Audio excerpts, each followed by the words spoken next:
ৰাম দীপলিনাৰ বিয়াহে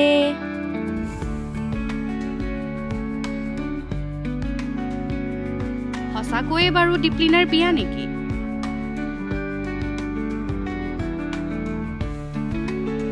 বহাগতে গাত মাহ হালধি সানিব নেকি দীপলিনাই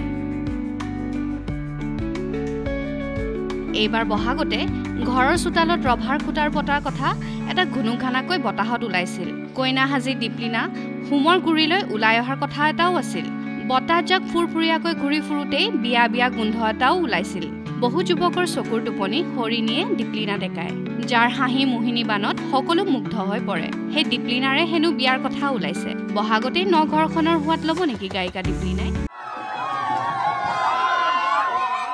পিছে জানেনে কিয় এই বিয়াৰ বুবু বাবা খবৰ কাৰণ এটা বিশেষ ভিডিঅ' দীপলিনাক কোলাত তুলি অনা হৈছে যেন কইনাক গা ধুৱাবলৈ কলৰ তললৈ অনাহে হৈছে কোনোৱে মানুহ আঁতৰাইছে কোনোৱে হাতে হাতে ধৰি থিয় হৈছে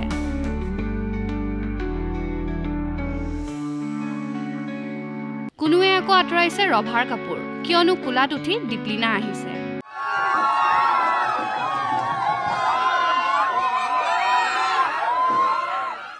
দীপলিনাৰ মুখত চিৰপৰিচিত খোলা হাঁহিটো দীপলিনাৰ মুখত হাঁহি দেখি সকলোৰে মুখত বিৰিঙি উঠিল মিচিকি হাঁহি একোটা তাৰ মাজতে আকৌ হাত বাউল দি দৰ্শকক অনুৰাগীৰ সম্ভাষণ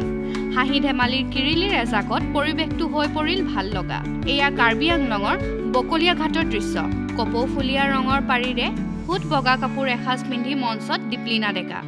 বিহুৰ সাংস্কৃতিক অনুষ্ঠানৰ আৰম্ভণিতে ধাৰাসাৰ বৰষুণ সেয়ে বোকা পানী নগচি নিজৰে টিমৰ ভাতৃ সদৃশ মান বৰাৰ কোলাত উঠি মঞ্চলৈ আহিল দীপলিনা আৰু সেই দৃশ্য এতিয়া হৈ পৰিছে ভাইৰেল